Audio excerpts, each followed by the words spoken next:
Assalamualaikum warahmatullahi wabarakatuh. Perkenalkan, nama saya Rotu Rifada Roja, kelas RA 5 Manajemen Universitas Primagraha, semester 3.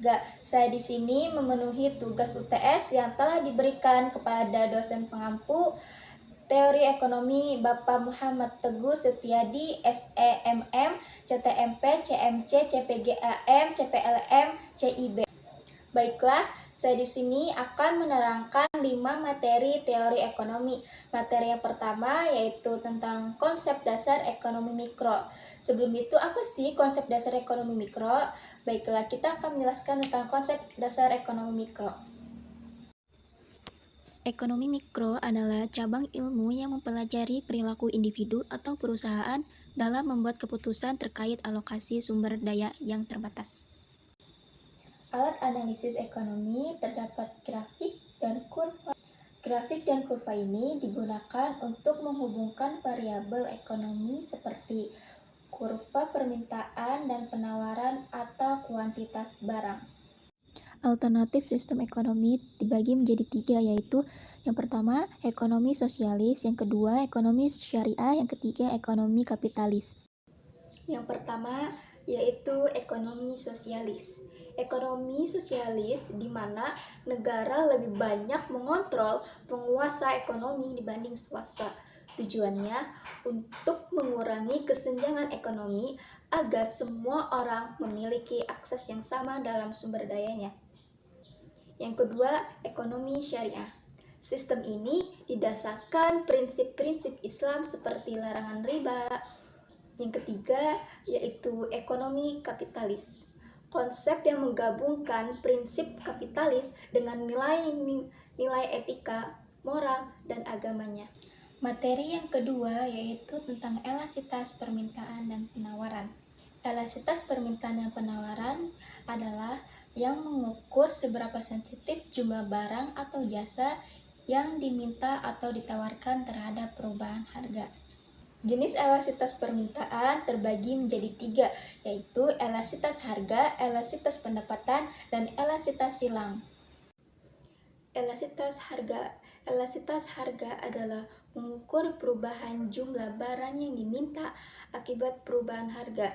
Elastisitas pendapatan adalah mengukur perubahan jumlah barang yang diminta akibat perubahan pendapatan konsumen. Sedangkan elastisitas silang adalah mengukur perubahan jumlah barang yang diminta akibat perubahan harga barang lainnya. Di sini juga terdapat elastisitas penawaran. Elastisitas penawaran adalah mengukur sejauh mana jumlah barang atau jasa yang ditawarkan akan berubah sebagai respon terhadap perubahan harga. Faktor yang mempengaruhi elastisitas terbagi menjadi 3, yaitu yang pertama, ketersediaan substitusi, yang kedua, proporsi pendapatan, yang ketiga, waktu. Materi yang ketiga yaitu tentang teori ekonomi. Teori ekonomi adalah ilmu yang mempelajari, menganalisis, atau memprediksi perilaku ekonomi.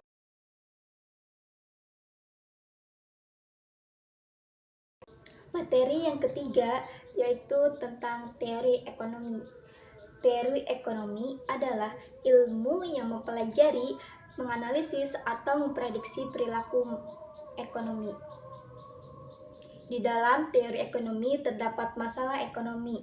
Masalah ekonomi yang pertama, kelangkaan. Kelangkaan sebagai sumber daya masalah terbagi menjadi 2, yaitu alat pemenuhan kebutuhan tidak cukup, yang dimana barang atau jasa yang tersedia tidak cukup untuk memenuhi semua kebutuhan yang ada. Sedangkan untuk mendapatkan alat pemuas kebutuhan memerlukan pengorbanan lainnya. Artinya, untuk mendapatkan barang atau jasa yang dibutuhkan diperlukan pengorbanan baik dalam bentuk waktu, tenaga, ataupun kerja.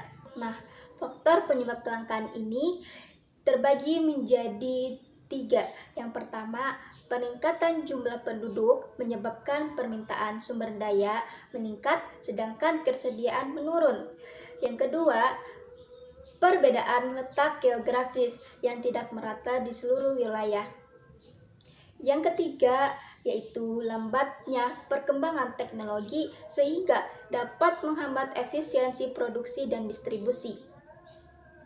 Macam-macam kebutuhan manusia dibagi menjadi dua kategori, yaitu yang pertama menurut intensitasnya, yang kedua menurut waktunya, yang ketiga menurut sifatnya.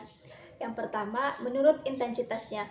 Menurut intensitasnya dibagi menjadi dua, yaitu pertama, kebutuhan primer. Kebutuhan primer adalah kebutuhan dasar yang harus dipenuhi seperti makanan, minuman, pakaian, atau rumah. Kedua, kebutuhan sekunder atau tersier adalah kebutuhan tambahan yang mendukung kenyamanan hidup seperti pendidikan, transportasi, dan hiburan. Dua, menurut waktunya. Menurut waktunya terbagi menjadi dua, yaitu kebutuhan sekarang, kebutuhan masa depan. Kebutuhan sekarang yang harus segera dipenuhi, seperti makanan saat lapar. Kebutuhan masa depan, seperti tabungan ataupun simpanan. Ketiga, menurut sifatnya. Menurut sifatnya terbagi menjadi dua, yaitu kebutuhan jasmani dan kebutuhan rohani. Kebutuhan jasmani, kebutuhan yang berkaitan dengan fisik seperti makanan, minuman, atau olahraga. Sedangkan kebutuhan rohani yang berkaitan dengan mental atau spiritual seperti pendidikan, ibadah, dan rekreasi. Biaya peluang adalah nilai alternatif terbaik yang harus dikorbankan ketika membuat suatu pilihan. Biaya peluang ini membantu kita memahami konsekuensi dari setiap keputusan yang diambil. Masalah pokok. Masalah pokok ekonomi, masalah yang muncul ketika sumber daya yang tersedia terbatas untuk memenuhi kebutuhan manusia yang tidak terbatas. Biasanya muncul dalam kehidupan sehari-hari. Masalah ekonomi modern. Masalah ekonomi yang semakin rumit dan luas akibat meningkatnya peradaban manusia. Materi yang keempat yaitu tentang teori biaya dan penerimaan. Teori biaya dan penerimaan adalah yang berfokus pada analisis biaya dan pendapatan dalam pengambilan keputusan. Teori penerimaan terbagi menjadi dua. Yang pertama, pendapatan total. Pendapatan total adalah jumlah total uang yang dihasilkan oleh perusahaan dari penjualan. Biasanya dihitung dengan mengalihkan harga jual per unit dengan jumlah unit yang terjual. Yang kedua yaitu pendapatan marginal. Pendapatan marginal adalah tambahan pendapatan yang diperoleh dari penjualan satu unit tambahan produk atau jasa. Tujuan dari teori biaya dan penerimaan, yang pertama, optimalisasi keputusan pemasaran. Yang kedua, evaluasi kemampuan suatu perusahaan dalam menghasilkan laba dari sumber daya yang dimiliki. Yang ketiga, pengendalian biaya. Yang keempat, pendapatan harga. Yang kelima, yaitu perencanaan dan anggaran. Yang keenam, evaluasi kinerja. Ketujuh, strategi pemasaran. Manfaat biaya dan penerimaan terbagi menjadi 6. Yang pertama, pengambilan keputusan yang lebih baik. Yang kedua, perencanaan keuangan lebih akurat. Yang ketiga, optimalisasi sumber daya. Yang keempat, peningkatan profit. Yang kelima, strategi pemasaran yang efektif. Yang keenam, peningkatan transparansi. Contoh biaya dan penerimaan yaitu yang pertama, biaya produksi, biaya operasional, biaya pemasaran, dan biaya administrasi. Yang kedua, penerimaan pendapatan penjualan, pendapatan simpanan atau properti, pendapatan investasi. Materi yang kelima yaitu tentang teori produksi dan kegiatan perusahaan. Teori produksi dan kegiatan perusahaan adalah topik penting dalam bidang ekonomi dan manajemen bisnis. Memahami konsep dasar produksi, faktor-faktor produksi, dan tujuan serta bentuk-bentuk kegiatan perusahaan sangatlah vital bagi kesuksesan dan keberlanjutan suatu organisasi. Di sini ada faktor teori produksi. Yang pertama, sumber daya alam.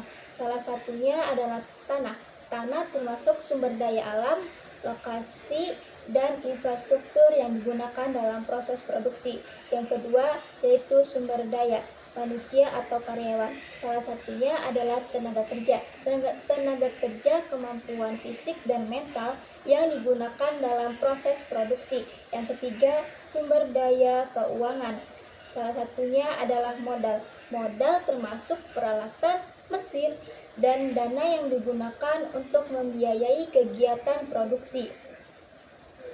Di sini juga terdapat fungsi produksi. Fungsi produksi itu hubungan antara input yang digunakan dalam proses produksi dan output yang dihasilkan. Dijelaskan dalam konsep ekonomi yang dikenal sebagai fungsi produksi. Beberapa fungsi produksi utama adalah sebagai berikut. Salah satunya adalah 1. Mengubah input menjadi output. Maksudnya fungsi produksi menjelaskan bagaimana input seperti tenaga kerja, modal, bahan baku, dan teknologi dapat digunakan untuk menghasilkan output tertentu. Kedua, efisiensi produksi.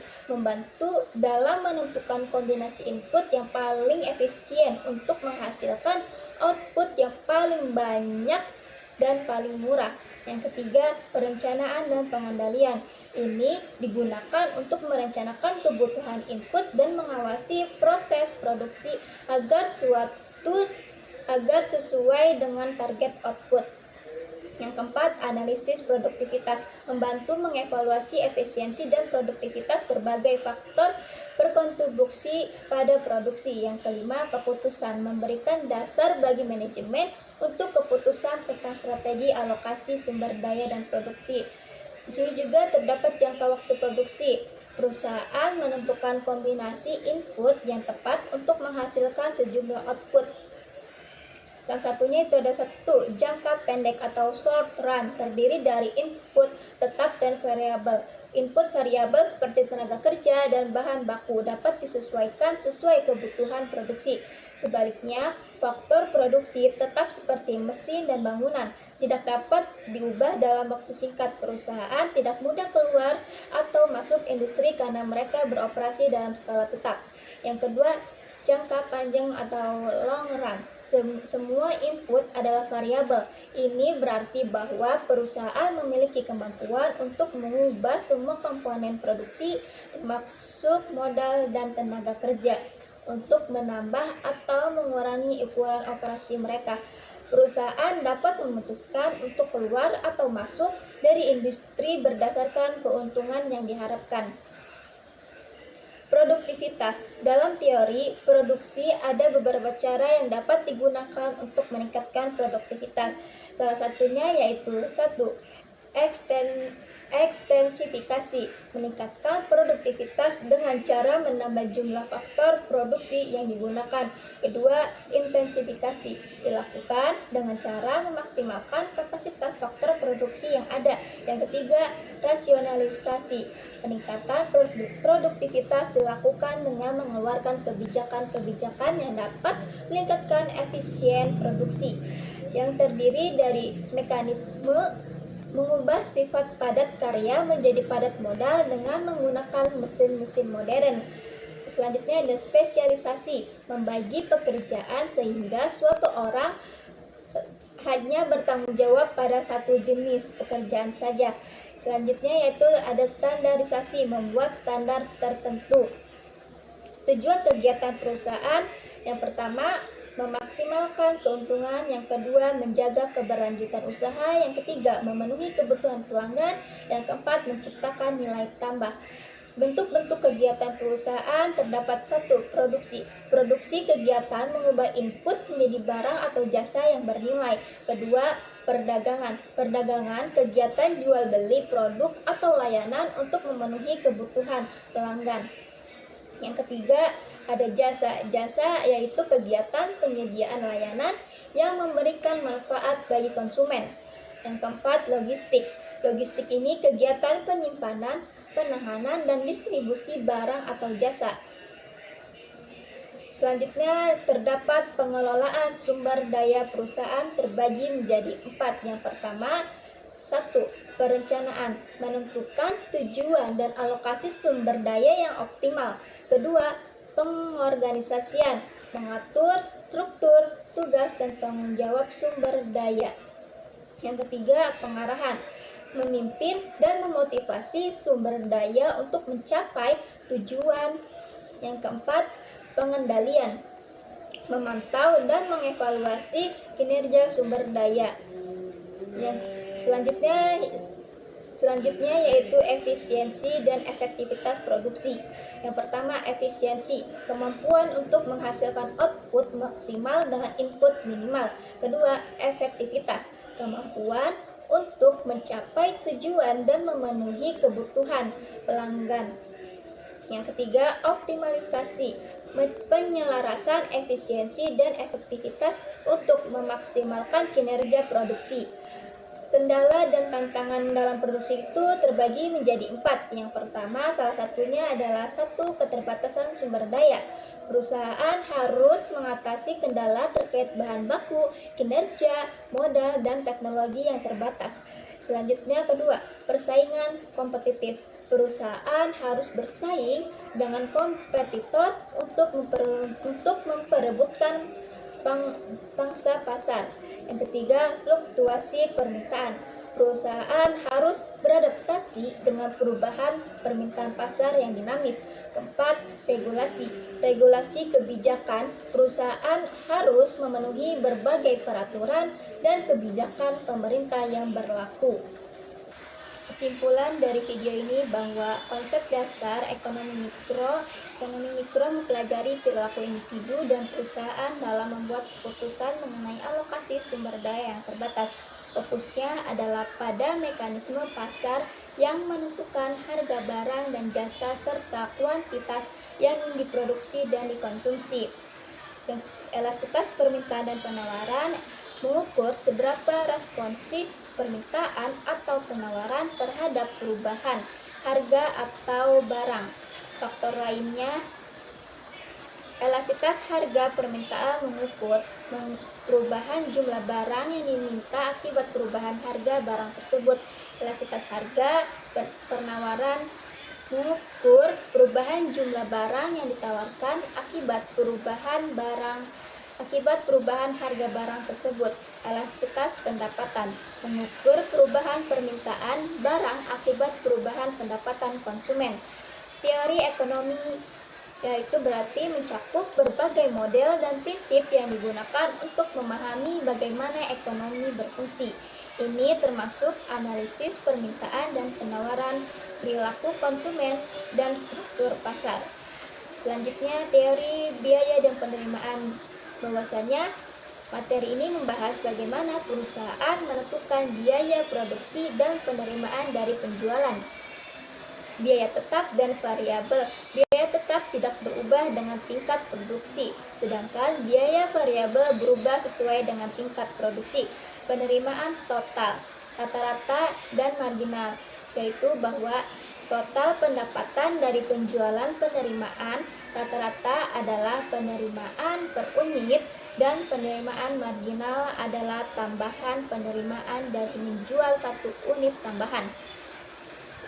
Teori produksi dan kegiatan perusahaan ini bahwasanya merupakan topik penting dalam manajemen bisnis untuk memahami konsep dasar, faktor-faktor produksi, tujuan, dan bentuk-bentuk kegiatan perusahaan serta mengelola sumber daya secara efisien dan efektif dapat membantu perusahaan mencapai keberhasilan yang berkelanjutan. Mungkin itu saja, sekian dari saya. Terima kasih. Wassalamualaikum warahmatullahi wabarakatuh.